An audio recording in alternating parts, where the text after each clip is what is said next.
Man, Ashe, and may it be so. What a day it would be if we were all kings for a day, especially king on the same day, a day that would last an eternity. I want to start by thanking my brother and friend and colleague, Reverend Bailey, Gordon Bailey, for being such a great colleague, and the people of the UU congregation of Las Vegas for joining us and making this great MLK Sunday possible. How often do you see two towns called Lost combining for anything that is really good or a big win? I also want to thank Dr. Bobby Green of the NAACP here in Doña Ana County for collaborating with Catherine Massey, our director of music, in bringing the NMSU Gospel Choir to spread some love through the gift of song. So I am grateful for all of you for being a part of this great service today, honoring this great American, this great hero, this great leader, and a great servant of all people. I just want to have a few brief remarks today on the topic of may we be servant leaders. May we be servant leaders. No American, living or dead, is more quotable than Dr. King. Only Benjamin Franklin, with some of his pithy sayings, comes close. Do a search on MLK quotes and you see so many it's hard to choose. One after another is so poignant and thought-provoking, who can choose just one? I believe there could be an MLK lectionary providing a quote for every Sunday of the year. King's speeches were so beautiful because he joined his message for love with the day's most pressing issue, equality. He bound up the universal message of love. Love your neighbor as yourself. The emotion and truth content in King's urgent message captured the hearts of all Americans. He turned a moment into a monument. He turned a moment into a monument. Back in the day, people viewed America through the lens of two races, Negro and white. We didn't have the consciousness to acknowledge Latinos, Asian Americans, indigenous people, and multiracial peoples. We held binary perspective, and many still do, as evidenced by the recent white supremacist insurrection. King's message was the forerunner to the 5 love languages. He spoke the original love language. The vocabulary of love includes every gender, sexual orientation, ability, social class, financial status, and political party. You don't need a translator. We may find it disturbing to say that people who support Donald Trump don't deserve our love or deserve our love. King would beg to differ and encourage us to see the humanity in the conservative as much as we see the humanity in the liberal, the moderate, or progressive. I'm talking about a tough love, one that holds people accountable, not a sentimental, mushy, and conflict avoidant love. That's the message of love that King preached. It was universal. In his spirit, he understood all people deserve freedom and equal treatment. He believed in the beloved community, the kingdom of God, and just society. In beloved space, everyone deserves equal access to their nation's wealth. I believe human nature makes messages of love and justice difficult for us to fully accept. We have a survival instinct that drives us to make distinctions between us and them. Those distinctions cause crevices in the bedrock of our aspirations. As we heard earlier, love and service are our high aspirations. But our rational minds just won't let us go there. I was listening to a podcast recently called The Best Advice Show. And a woman was describing her strategy for dealing with the unknown. She had a contingency for every scenario. Suppose this happens. Suppose that happens. What if this? What if that? There was a counter reaction that would negate whatever she hoped for. We often experience that same dynamic in our beloved communities. We're busy expecting things to go wrong, anticipating how we may be mistreated, judged incorrectly, or misinterpreted. As R.C. Bunker would say in All in the Family, we're busy looking out for number one. Under pandemic, it's easy to get preoccupied with self and treat others as if they are not in the family. The one thing that helps us break down barriers created by difference is doing something for another person. It's hard to hate somebody after you've been acquainted or found yourself in a position to serve them. We don't treat people we like in ways that violate our standards of right relationship. We make those we like feel cared for and loved. Prejudice is a barrier to love. I remember growing up with relatives who were prejudiced towards white people. I don't know why they held those prejudices.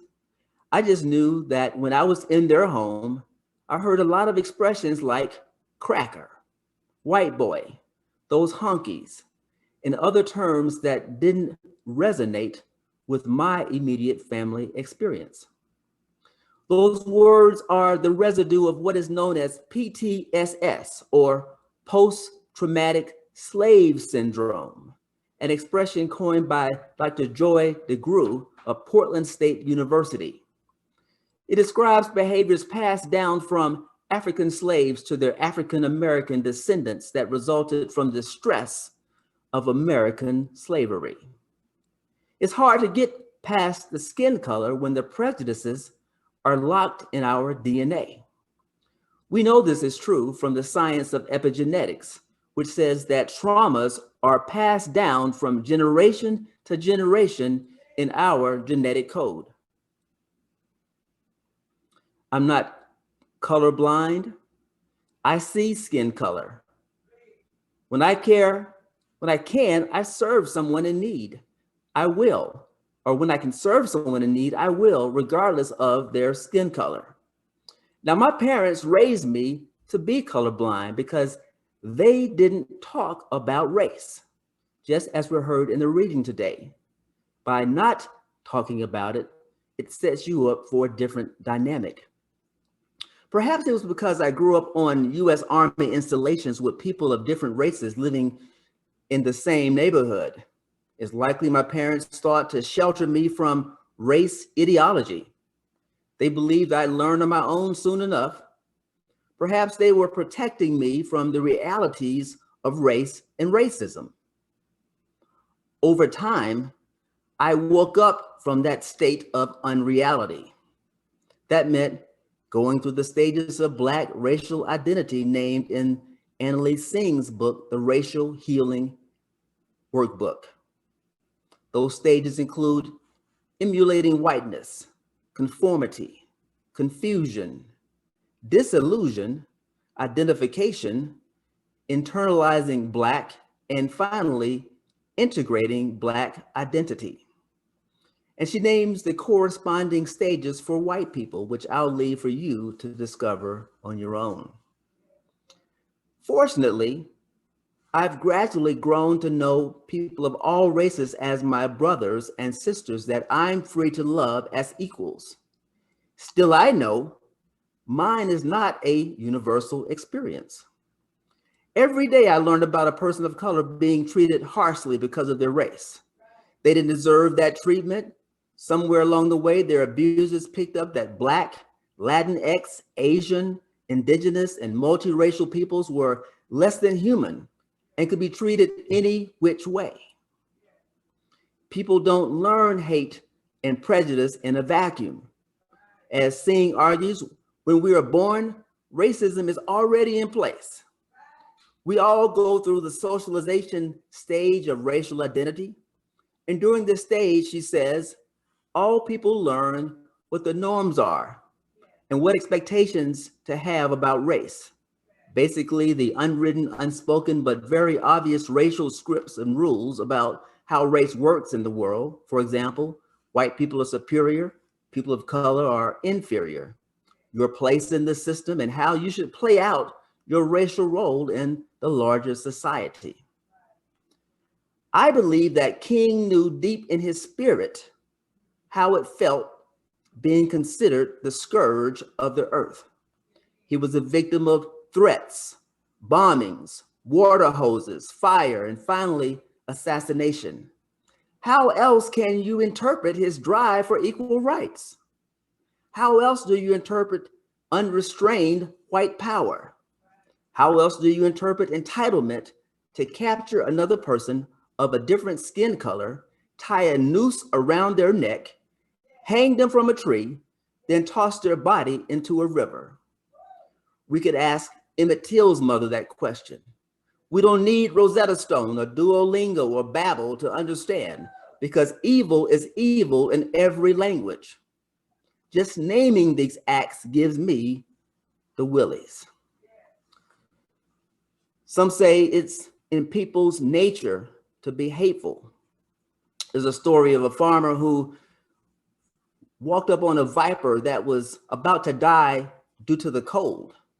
He picked up the viper, put it close to his body to warm it up, and when the viper warmed up, it quickly bit the farmer.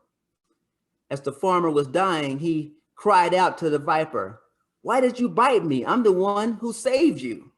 To which the viper said, "I didn't want to, it's just my nature." I don't believe it's in people's nature to hate. People learn that behavior. As Singh says, we learn in our families by complying with the unspoken rules. One thing I do know is that UUs don't hate. And I'm going to go out on the limb and do a Joe Biden and say, if you feel and express hate, you're not a UU. You're not a UU. I believe, as King believed, that we are born to love, but it takes a loving family and a community to love, to nurture the love that we're born with. It speaks volumes that some cultures treat others like dirt, animals, non-human, and deserving cruelty. What about respect, dignity, and equality? That was the context of King's speeches. King wasn't the only one killed fighting these injustices. We have Unitarian Universalists who gave their lives for the cause. We heard Owen name one. They died in the act of service. And the list of UU martyrs isn't restricted to Viola Liuzzo or James Reeb, who died at the hands of white supremacists during the civil rights movement. But we need to keep in mind that martyrs die for what they believe in. It makes me so sad in my body for the people who endured and still endure the outright abuse of brutality of white supremacy. And if not white supremacy, Black supremacy in places around the globe. Ethnic supremacy, gender supremacy, male over others, sexual orientation supremacy, straight over others, and age supremacy, youth over elders. The list goes on. There's wealth supremacy. And now we're witnessing political supremacy, which commands the power to break into the US Capitol with blatant disregard for democratic ideals in an effort to stop the certification of the presidential election. What we need, my friends, is love supremacy, compassion supremacy, equality supremacy, respect supremacy, kindness supremacy, and listening supremacy. The list goes on. Human beings find dastardly ways of holding power over others to get what they want or to prevent others from having what they have. I think of my parents, grandparents, and my great-grands and what they must have gone through to survive. It's no wonder that I'm here. But a powerful remedy for these intense feelings of power, and abuse is service. When you get out there and serve others, especially those who differ, people with less than you, it changes you. Act not because of guilt, shame, or pity. Act because it is the right thing. And that is what love is about. They say that ML King Jr. Day is a day on, not a day off. It's the perfect occasion for offering service to someone, some cause, or institution in need. For us to be a transformative force in Las Cruces and Las Vegas, we must serve. Leadership is all about servanthood. And I've said it often, I'm here to serve. And I mean that. I'm willing to serve you in any way that you need me. And as your minister, I know I have done things that people don't like. Some object to my military service and see me as stern. I'm not. It's just that I have this look on my face that belies what I feel inside. Some disapprove of the congregational efforts to dismantle white supremacy culture. Others don't approve of my lifestyle, especially all that hunting that I do. But I hope to convey warmth. I hope to convey warmth. But I knew, like King knew, that this is no popularity contest. I came here to serve and help our people accomplish a mission. On this King Day, I call you to engage in service. Even during COVID-19, there are ways that we can serve. I asked our social justice chair, Dave Rice, to find an action for us to serve tomorrow. And he and the committee responded loudly and clearly. And tomorrow, as you heard, we're going to have that drive for little pantries. But first, we're going to show up for the NAACP virtual MLK Jr. event. And we posted the registration link on our website so everybody can go and sign up. It's tomorrow at 10 a.m. As we go forward, let us not limit our action to King Day. We can serve any day, every day. Find a quote from King, post it on your fridge, and read it often, and let the words become you. As for me, King said, I want to be first in love. Let us live out the dream by serving others and conveying love in all we do. Ashe, amen, and may it be so. I turn it over to my brother, Gordon. XK, you're a hard man to follow. So I'm going to start with a little prayer that I learned in my daddy's AME congregation in Harlem.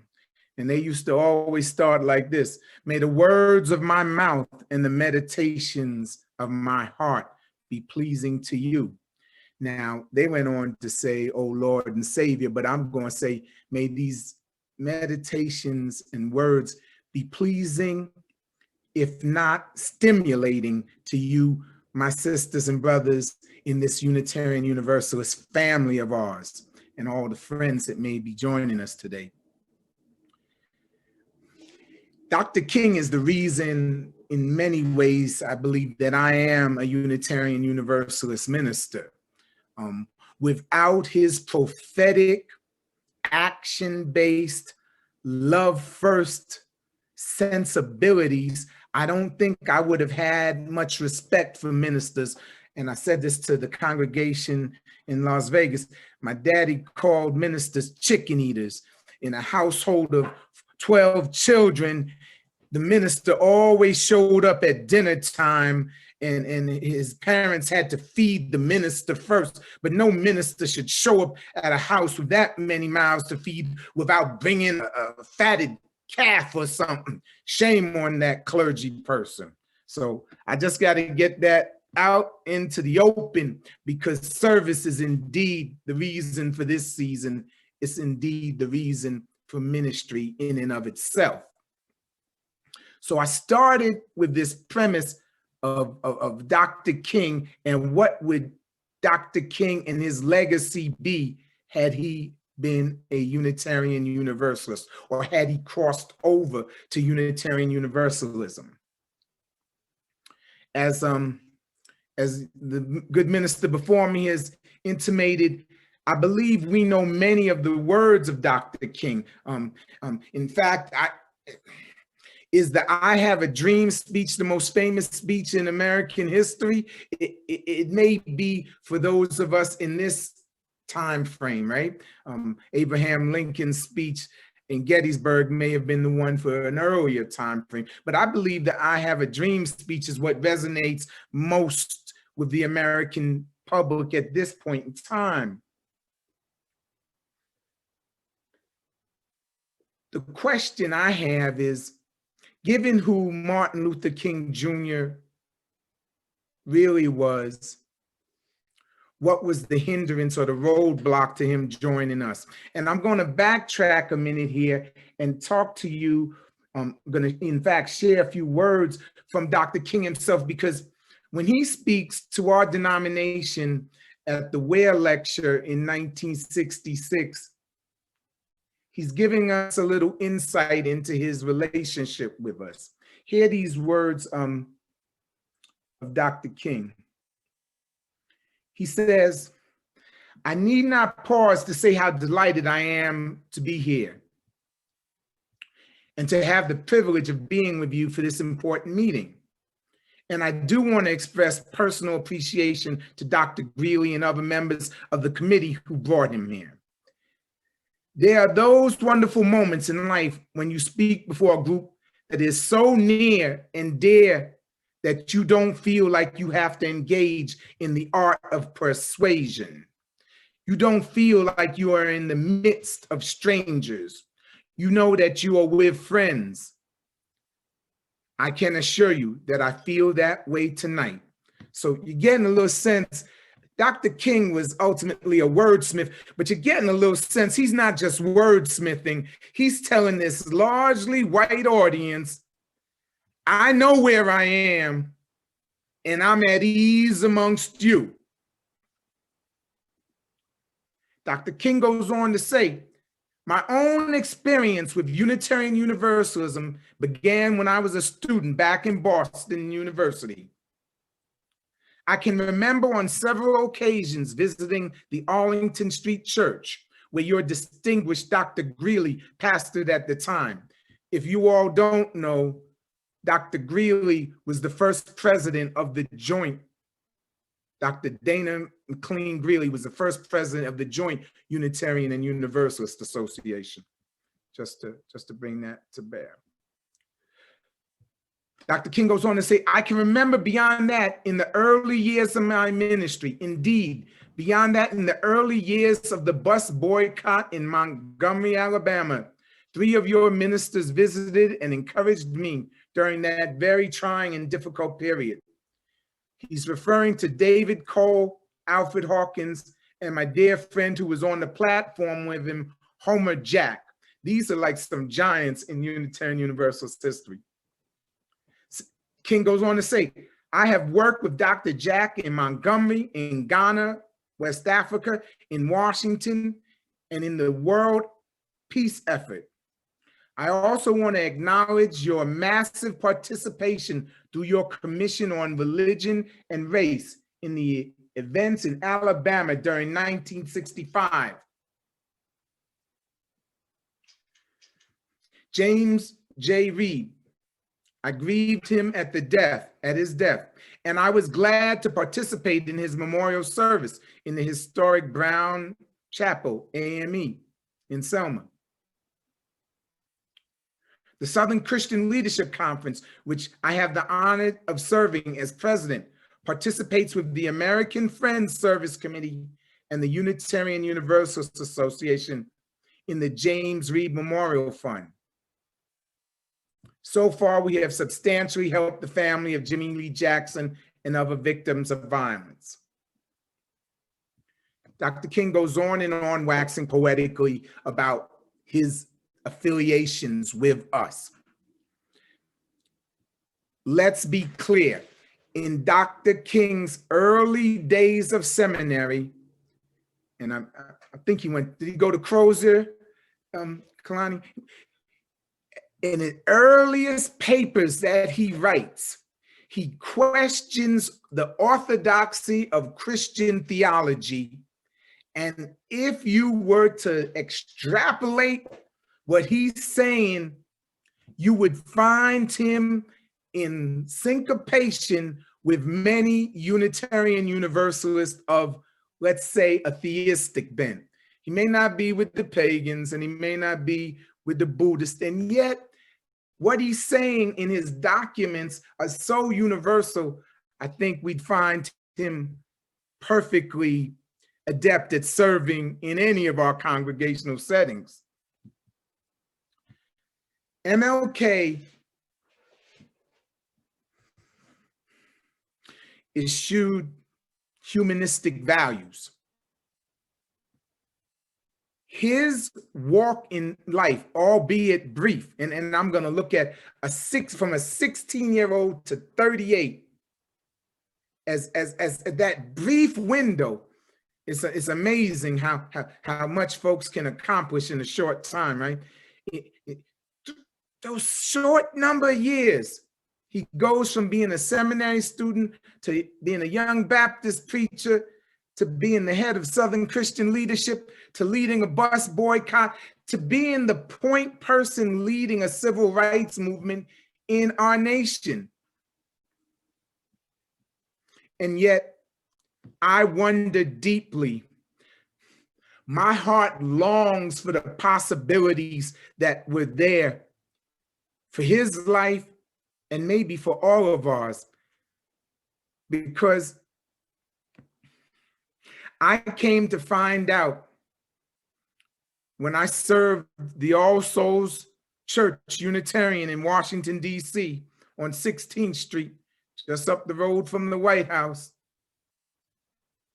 When I had James Reeb's office, because James Reeb had served at All Souls, I found a document in the desk, a letter talking about Dr. King's decision not to come to All Souls. Not to come to All Souls, what? I about jumped out of my skin. Come to All Souls, what, to speak? Now, for those of you who don't know, the bell tower at All Souls was the bell that was rung at the start of the Civil War. It was forged by Paul Revere's son. All Souls Church has been a place where 4 United States presidents have worshiped. All Souls Unitarian was the first really and truly integrated church in the nation's capital. In the 1950s, they turned their after school and boys and girls club into an integrated program. And for the first time, many blacks and whites came to worship and to have their children play together in our nation's capital. All Souls is historic. It, in fact, is the bully pulpit for everything that goes wrong with the Congress and the president. Anybody who ministers there can really lay it on them, and the Washington Post will cover it. It's a beautiful pulpit. So I want to share with you this avenue that I travel with, this dream. I have a dream about Dr. King as a UU. I had to dig deeper when I saw this letter from James Reeb. I had to go to the board and find out what they knew about it. The board members hadn't been around when Dr. King had made this statement to the church, but in the chronicles of All Souls Unitarian, there was information. The congregation in 1965 sent a letter to Dr. King inviting him to become the senior minister of the All Souls Church. They knew of his interest with Unitarian theology. They knew of his intimate engagement with our denomination over a long period of time. They knew that bringing Dr. King to All Souls, if he would accept the call, would have altered history.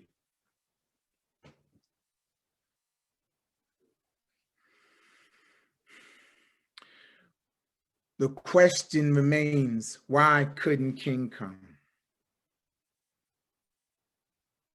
That's what's troubled me. See, Dr. King would have been in lockstep with us with his humanitarian efforts. Dr. King, I believe, would have been fully engaged with the standing on the side of love issues.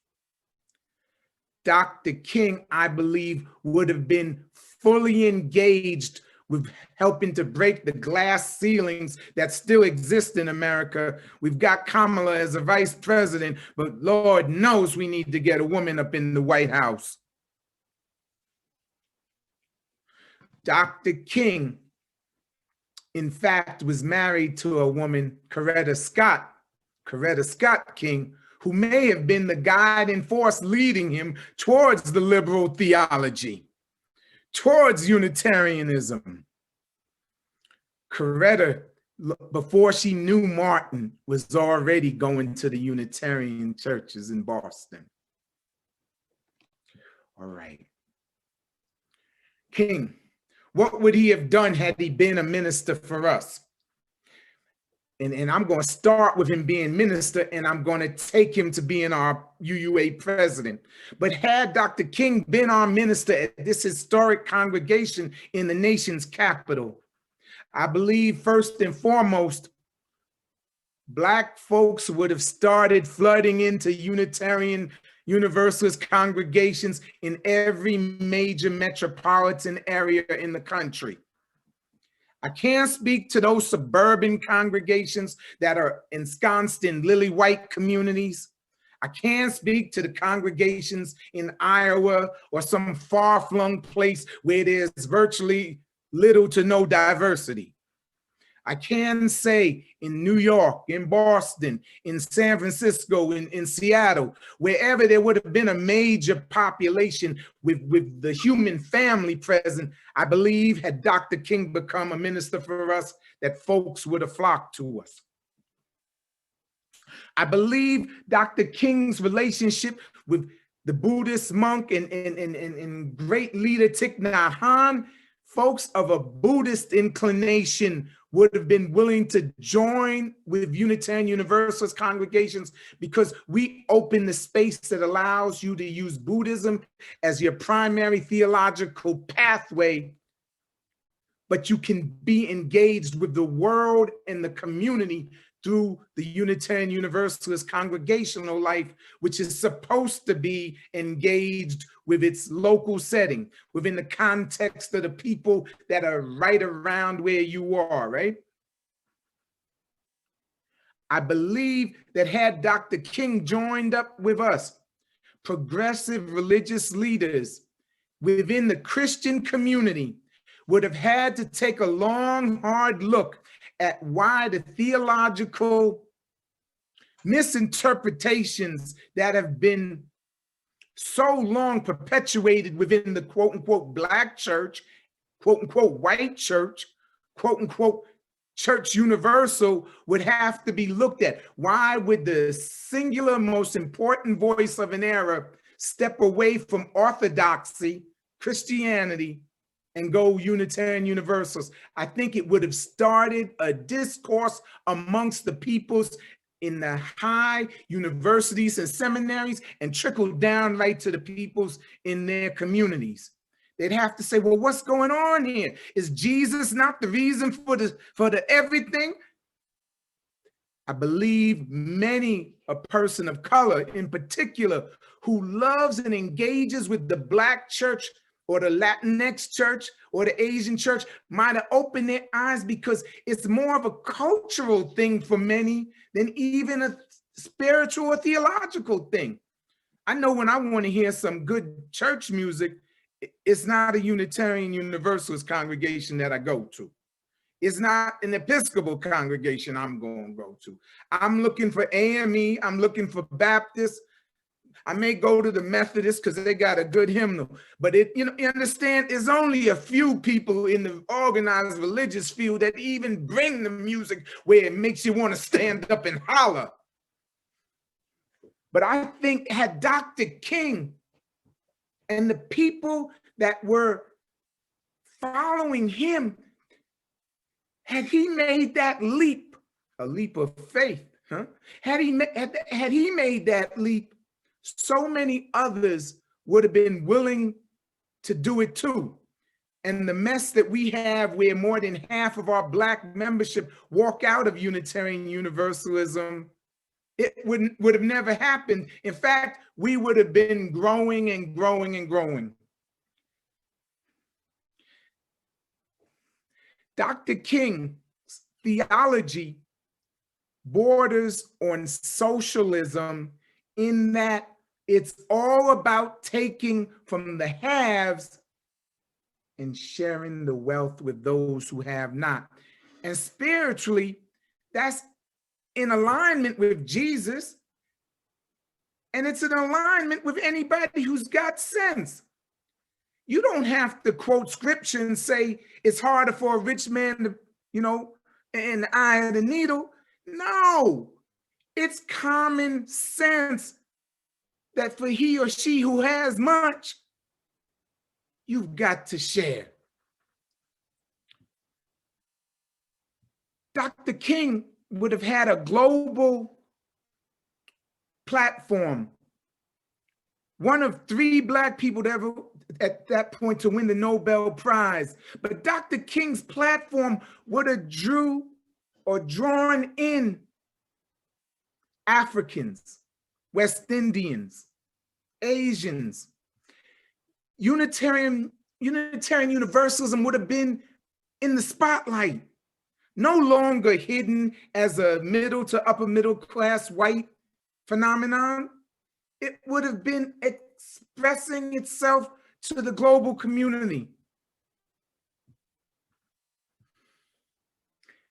Lastly, with this I have a dream thing, Dr. King, no longer just the minister of the Great All Souls congregation, but as president of the association, an association that's growing and is busting at the seams because young people, anti-war people, progressives of every variety coming, because for once, instead of us being a space where nice white folks speak to other nice white folks and everything's all pleasant and we don't ruffle too many feathers and our discourse is like an academic setting, and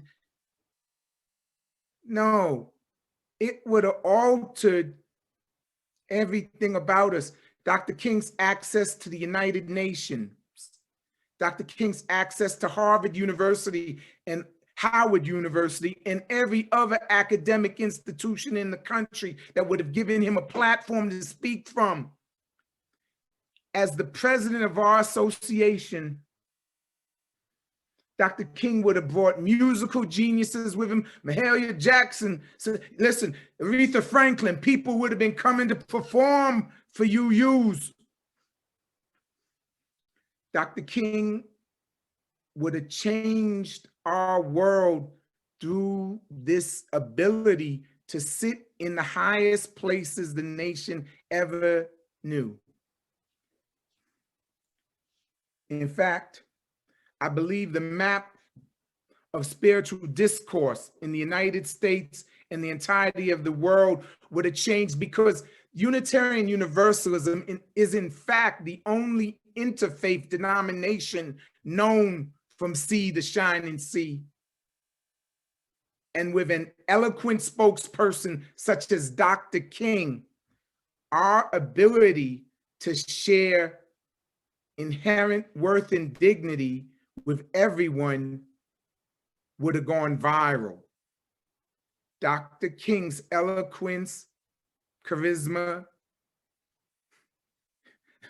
elocutionary skills. Is that Ebonics? Did I make it Ebonics?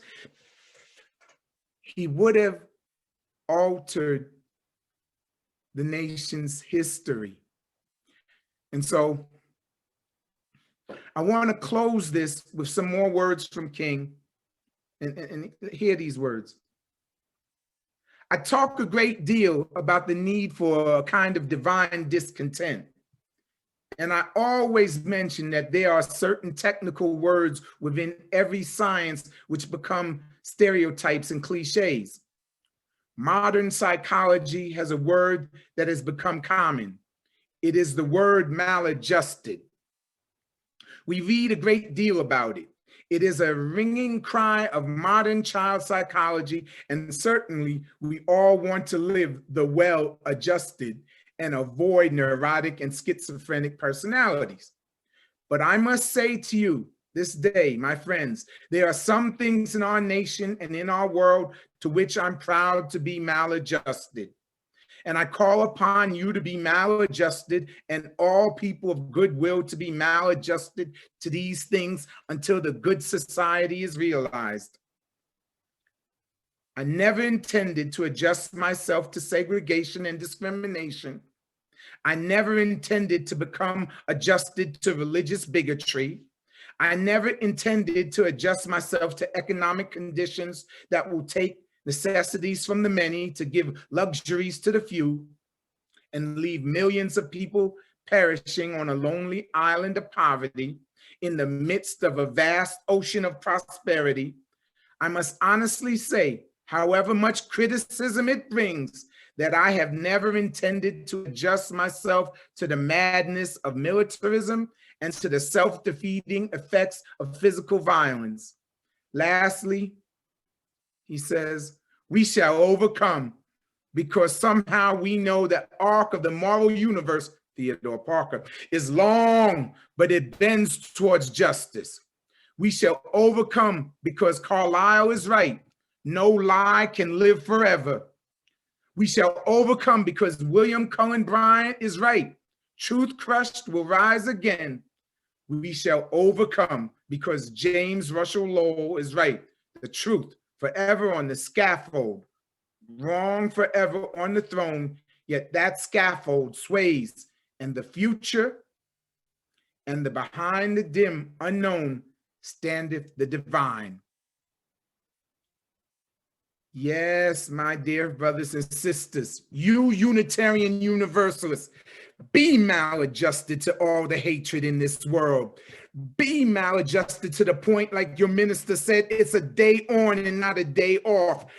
Be maladjusted to anything and everything that separates us. And I dare say, not just from the human family, but from every living thing upon this beautiful earth of ours. I want us all to be one day free at last, free at last. I want us to say, thank whatever is sacred in our souls. We are free at last, and it won't come unless we work hard. Are you with me? Amen. Ashe, blessed be.